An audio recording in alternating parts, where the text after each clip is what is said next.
我们主持人黄局长，会长，我们县长，各位贵宾，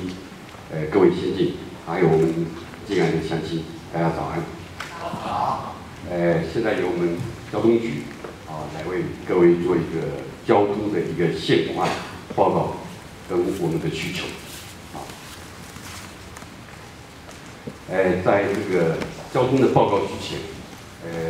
我先报告一下我们国人对马祖的一个印象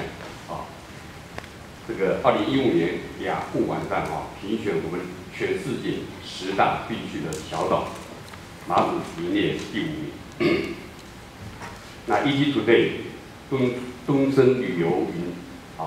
一生必去的台湾自然景点，马祖的蓝眼泪国家冠军。这个我还是要为观光宣传一下那观光在前，我们交通在后我们也不分彼此这个国人的印象就是我们县政团队过去的努力，也是我们未来交通团队努力的一个方向。好，现在我们介绍一下我们这个交通的一个现况。我们离岛交通无外乎陆政跟航政，那我们的航政又比陆政来得多那在陆政方面，我们很骄傲的说，我们拥有全国零 A1 类交通事故连续12年的一个记录。我想很多人都知道，零 A1 类交通事故就是零死亡那我们保有这项记录，也非常的拥有这样的一个成就。我们希望这个12年不是12年，我们是希望有更多的12年甚至到100年、200年我们也让我们的乡亲、用路人、驾驶人都能平平安安我们在面对骄傲的同时，我们近年在这个观光旅客的一个成长，我们也带来了一个相对的一个危机这个危机也就是我们马祖因为属于丘陵地所以说很多的山路造成这个观光客的一个意外驾车的一个意外事故。我们县长我们的交通团队都非常的重视所以说我们在今年我们大概也指出我们4乡5个岛这个危险路段同时我们也借机雨季从现在开始就已经开始宣导旅客。那未来我们也希望从最大的2个交通路口也就是猎物航空或者我们的台马之星来做第1时段的一个宣导今天有3位的乡长在我们的现场，我们也希望南竿乡、北竿乡还有我们主关乡能够给我们协助。我们都希望所有来马祖旅游的一个观光客能够快快乐乐的来平平安安的回家这是南竿的一个危险路段这是北竿乡的一个危险路段这是举关这是东引。那我们在航政的部分，我们先谈一下空运空运我们在民国83年1月17号北竿首航，民国92年应该是1月12月10号我们南竿机场首航那我们21年的这个航空交通到去年底到民国103年底我们将近有这个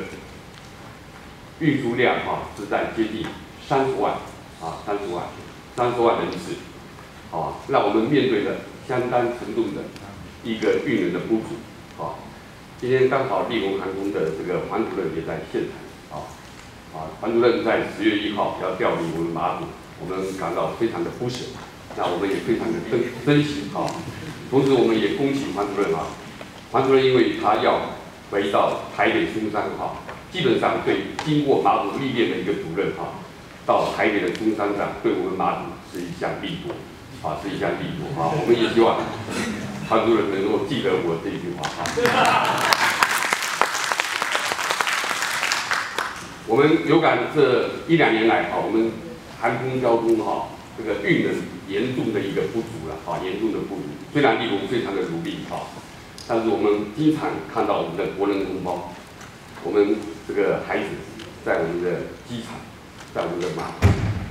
掉下眼泪，我们感同身受。所以说，在今年的9月2号，交通部陈部长跟我们全国的交通局处首长的会议里面，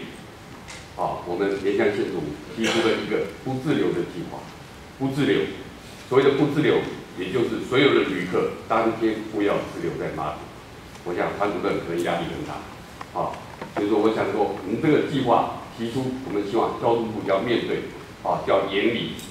尤其是民航局，过去我们虽然大概在10年前我们交通部就离据了 ABC 计划，大家应该知道 ABC 计划，A 计划就是由航空公司来加班 ，B 计划就是用船舶来输运 ，C 计划也就是由国军的136。其实这3个计划有的是不可行，有的是执行起来困难重重。所以说我们特别提出了一个不滞留的计划这个计划我们是针对空运的运能跟需求。好，我们再看一下我们的马祖因为是离岛，我们看一下我们对外的一个交通我们大概有海空，刚刚介绍的空运部分我们现在补充一下我们的海运的部分。在海运的部分我们国内航线有我们的台马之星现在有台马之星到明年底。12月以前，我们还有我们的台马轮2艘都5000吨都在线上基本上民国106年对我们来讲是交通比较能够充裕的一年，主要关键也就在于我们这个台马轮它是停泊在我们的福澳港，也就是所谓的可操之载我的一个部分。但是过了民国106年我们预估恐怕又是我们交通这个一个困境的一个开始明年我们比较有把握的一年。那小三通这个民国90年1月2号实施到现在那因为这个航程员票价高，相对跟金门比较，我们的竞争力比较薄弱，再加上我们空运的无效飞航高达15%，这也是我们小三通的致命伤。我们期待下一条的小三通的航线，也就是我们的环旗航线，如果能够在年底开航这条航线基本上虽然讲是环旗到白沙北岸的白沙，事实上我们已经做好规划，这条航线应该是由环旗到松山，而且应该是在2个小时以内往返轨道的这是我们努力的一个方向。那我们谈到这个海运我们必须要认识一下我们马祖的国内3港我们因为是属于离岛，所以说我们国内3港分布在4乡5岛南竿的福澳港这个北竿的白沙西屿的青房这个东莒的门澳以及东引的中柱这是我们分布范围最远的，应该是这个南竿的福澳到东引的中柱有34海里。在这个国内3港里面我们福澳港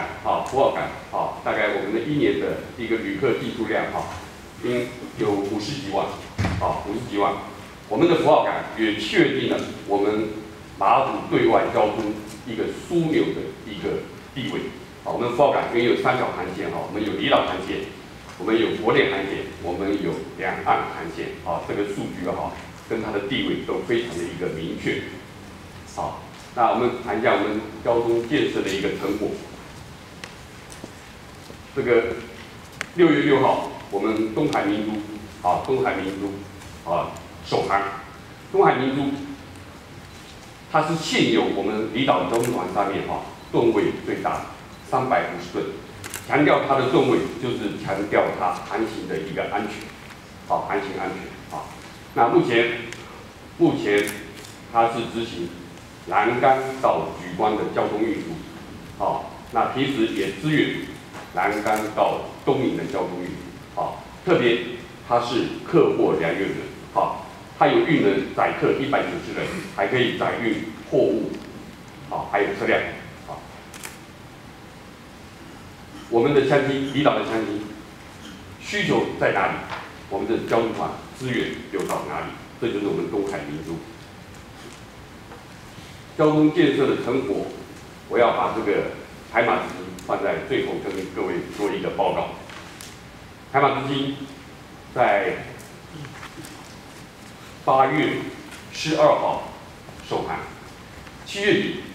验收完毕，历经5年的建造，5年的建造。那7月底在验收完成，我要离开高雄的前夕，我问了陈造的高鼎董事长一句话，我说你心里的感受怎么样？心里的感受怎么样？他没有回答我，我言下之意，他应该是以嫁女儿的心情，那我们沿江县政府，我们县长，我们代表县长，应该是娶媳妇的心情，我们自然是非常的高兴，那我们8月12号回到地区以后，首航到今天为止1个月又1个礼拜，他备受委屈啊，备受委屈，我只能这样讲，备受委屈，这个减压阀，也就是启动主机的气压这个减压阀有一点故障，这是第一个问题。那第二个问题，手门，手门设计上比过去更精密，因为更精密就是更安全，所以说会有一些小小的问题，那基本上这个在船员可以排除的范围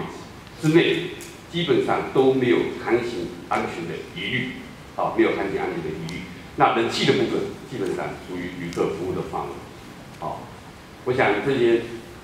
都引起了社会很多的一个关心，我在基隆港看到它，我只有用4个字可以形容，感觉它历经沧桑，我们对待这个媳妇，显然好像不太好，所以说未来我们未来20年、30年，我们都要跟他相伴。我们的这一代需要他，我们的未来下一代还是需要他。我们希望说我们相信我们的同仁多一点对他的一个疼惜与关爱。我们交通团队也会努力让他明天会更好，大家会更好。以上是我的报告，谢谢。